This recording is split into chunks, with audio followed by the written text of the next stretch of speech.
안녕하세요. 미탐TV입니다. 하루 10분 주식 투자 제대로 따라하기. 주식 재따기 시간인데요. 이번 시간은 이제 리스크에 대한 부분을 좀 한번 같이 얘기하려고 합니다. 우리가 투자를 하게 되면 당연히 이제 리스크라고 하는 부분이 따르는데, 과연 우리가 리스크를 어떻게 인식하고 있는지, 그러니까 과연 이제 그런 부분들을 여러분들은 머릿속에 잘 정리를 해 두셔야지 나중에 그것들을 관리하거나 또는 투자하실 때 내가 이 리스크를 어떻게 회피할 수 있는지를 판단할 수 있다는 거죠. 내가 리스크가 무엇인지 모르는데 어떻게 피하겠습니까? 그래서 일단은 우리가 시장에서 많이 말하는 리스크에 대한 부분들을 하나 알아보고, 추후에는 이제 진짜 리스크는 무엇일지를 같이 한번 생각해 보도록 하겠습니다. 주가의 변동성. 네, 주가가 이렇게 엄청나게 출렁일 때가 있잖아요. 뭐 하락장일 때는 막 계속 빠지는 거죠. 상승장일 때는 반대로 계속 오르기도 하는. 그래서 이제 주가가 이렇게 막 크게 변동하는데, 과연 이 변동성이라고 하는 거는 리스크일까요? 여러분들은 어떻게 생각하세요? 뭐 다 다르실 거예요. 어떤 사람들은 리스크가 아니다라고 할 수 있고, 어떤 사람은 이건 확실하게 리스크인데요. 나 되게 주가가 움직이면 되게 잠이 안 오는데요. 두근두근 하는데요. 이렇게 말할 수 있는데, 우리가 이제 이 주가의 변동성을 나타내는 이제 학계의 지표가 있어요. 베타라고 하는데, 이 개념은 그냥 한번 들어두시면 나쁘진 않아요. 그러니까 모르면 늘 이게 괴로울 수 있는데, 그냥 알아두면 그렇게 어려운 개념은 아니거든요. 우리가 이제 이렇게 이런 베타라는 이런 이제 단어로 쓰는데, 요 베타라고 하는 건 뭐냐면 뭐 어려운 말들이 있지만 쉽게 얘기하면 이런 거예요. 시장 수익률이라고 하는 지수 있잖아요. 그러니까 지수가 움직일 때 개별 종목, 내 개별 종목이 어떻게 움직이느냐를 표시한 거예요. 예를 들어서 지수가 1년 동안, 아니 뭐 예를 들어 하루 동안 1%가 올랐어요. 근데 내 종목도 똑같이 1%가 오르는 종목도 있을 거고, 반대로 내 종목은 늘 지수보다 덜 오르는 종목 있죠. 0. 이렇게 1% 지수 올랐는데 나는 0.2% 올랐다.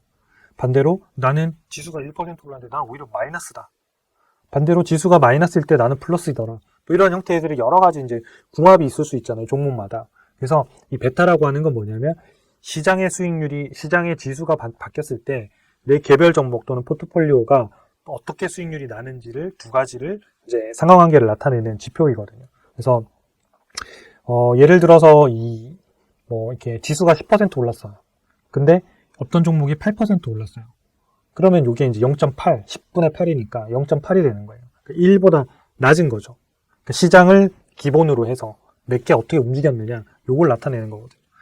자, 그럼 요 오른쪽에 있는 게 삼성전자의 베타를 쭈쭈쭈 막 점으로 찍어 놓은 건데, 대략 그때 봤더니 0.92 정도였는데, 요게 벌써 한 10년 전 데이터예요.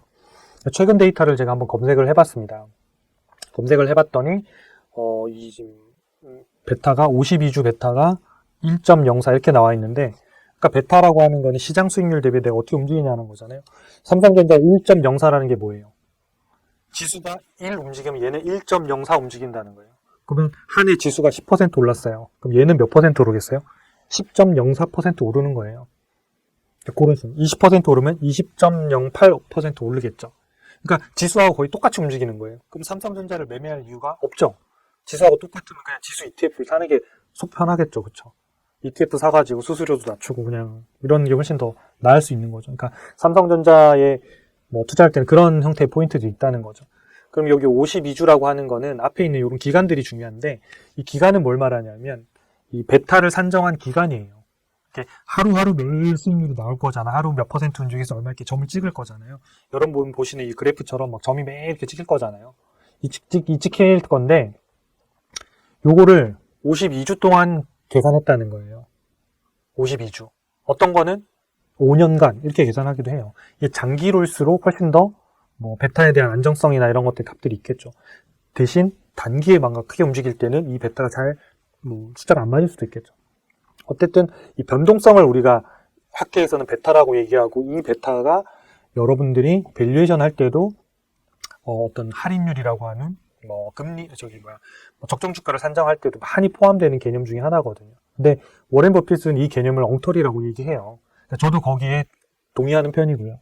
왜냐하면 변동성의 리스크로 측정해서는 안 된다. 그러니까 리스크를 반영해서 밸류에이션을 해야 되는 거는 100% 맞는 얘기지만, 그 리스크를 반영할 때 개별 종목의 변동성을 리스크로 반영해서는 절대 안 된다고 생각합니다. 그래서 저는 밸류에이션을 할 때는 베타가 들어온 값의 항목들은 거의 안 쓰시는 게 맞다고 저는 생각합니다. 자, 그래서 일단은 베타가 1이라고 하는 거는 이게 수익률이 두 개가 지수랑 똑같이 움직여야 한다는 거예요. 지수가 1% 오르면 내 종목도 1% 이렇게 똑같다는 거고, 만약에 베타가 1보다 크다. 1보다 크다는 건 지수가 만약 2라고 생각해보세요. 그러면 지수가 1% 오르면 내 종목은 2% 오르는 거예요. 그럼 어때요? 되게 좋은 거 아니에요? 만약 베타가 5인 종목이 있다고 한번 생각해보세요. 지수가 1% 올랐어요. 그럼 오늘 5% 오르는 거예요. 좋아요, 안 좋아요? 좋죠? 좋으시잖아요. 그렇죠? 매일 1% 지수 오르는데 나는 그럼 매일 5%씩 복리로 오르잖아요. 그럼 이게 뭐예요? 베타가 크다는 게 이게 리스크가 크다라고 지금 이야기하는 거거든요. 학계에서. 근데 이 변동성이 크다고 해서 나쁘냐는 거예요. 리스크 하냐는 거예요. 그렇지 않잖아요. 반대로 떨어질 때는 어떨까요? 만약에 1% 떨어지면 얘는 5% 떨어지는 거예요. 그러니까 얘는 와 이거 위험할 수 있는데? 보세요. 올라갈 땐 좋은데 떨어질 때는 위험하죠.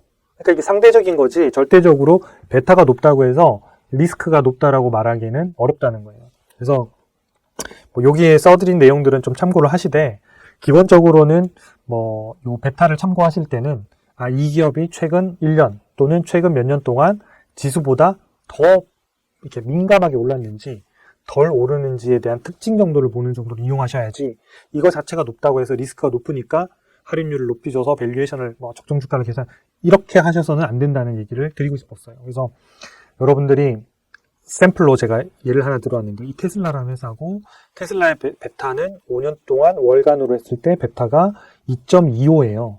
2.25라는 게 뭐냐면 지수가 1% 오르면 테슬라는 2.25% 오르고 지수가 마이너스 1% 빠지면 마이너스 2.25라는 거예요. 그래서 아마 실제로 여러분들 테슬라 주가를 보시면 지수보다 항상 더 많이 오르거나 더 많이 빠지죠.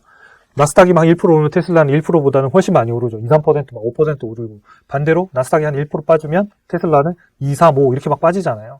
그런 형태의 움직임이 바로 이 베타가 높다는 얘기거든요. 근데 이 변동성이 높다고 해서 리스크가 높지는 않아요. 자, 과거의 주가가 이 뭐 11달러 이렇게 거래되다가 이 400 몇 달러까지, 414달러까지 쭉 급등했잖아요. 요 구간에 베타가 엄청 높았을 거 아니에요. 그쵸? 그럼 주가가 계속 오르는데 이걸 그럼 리스크가 있다라고 말할 수 있냐는 거예요. 반대로 이때랑 보세요. 400달러에서 지금 여기 뭐 한 100달러 초반까지 떨어져서 이때는 어때요? 이때도 역시 베타가 되게 높았겠죠. 엄청나게 많이 빠졌으니까. 그렇죠? 지수보다 훨씬 많이 빠졌으니까. 그럼 이거 당연히 베타가 높은데 그럼 이때는 그럼 리스크가 높다고 말하냐? 그럼 서로 안 맞는 거죠. 그럼 이때 떨어질 땐 리스크가 높고 올라갈 땐 리스크가 낮다? 근데 베타는 똑같아요. 자, 그래서 제가 드리고 싶은 말씀은 뭐냐면 베타가 높다고 해서 리스크가 높은 게 아니라 그러니까 베타가 높으면 당연히 리스크가 있는 때도 있고 없는 때도 있는데 그건 결국 뭐냐면 기업의 어떤 밸류에이션과 관련이 있는 거예요. 그러니까 주가가 매우 비싸면 리스크가 높아지는 거지 변동성이 높아서 높아지는 건 아니에요. 이 주가하고 지금 잘 한번 생각을 해보세요. 주가가 올라가는데 이 주가가 올라가는데 변동성이 커요. 그럼 이게 리스크가 아니라 올라가서 여기가 고평가되어 있는 이 지점이 리스크라고 하는 거예요. 떨어질 때도 마찬가지잖아요. 똑같은 베타로 떨어지는 거거든요. 떨어지는데 이때는 우리가 떨어지니까 리스크라고 자꾸 생각하는 건데 그렇지 않다. 싸게 거래되면 그때가 오히려 베타가 높더라도 쌀 수 있어요. 그래서 밸류에이션을 가지고 여러분들이 이런 리스크들을 판단하시는 게 되게 중요할 것 같아요. 이 화면은 지킬 앤 하이드 사진인데요. 우리가 우리나라에서 굉장히 유명한 우리나라에서 뜬 뮤지컬이잖아요.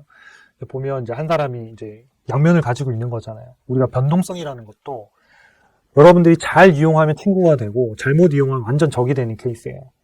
여러분들 주가가 변동성이 없다고 하면 수익을 낼 수가 없는 거예요. 매일 똑같다고 생각해 보세요. 변동성이라는 게 있어야 싸고 비싸고 싸고 비싸고 이런 형태의 움직임이 있어야 수익을 내고 싸게 사고 비싸게 팔 수가 있거든요. 그래서 변동성이라는 건 리스크라는 관점에서 보지 마시고 이 주가의 변동성이라는 건 나한테 밸류에이션을 가지고 잘 활용하면 친구가 될 수도 있고 이걸 과도하게 욕심을 부리면 적이 될 수도 있다. 그래서 이 변동성을 여러분들이 친구로 만드셔가지고 잘 활용하시면 좋을 것 같습니다.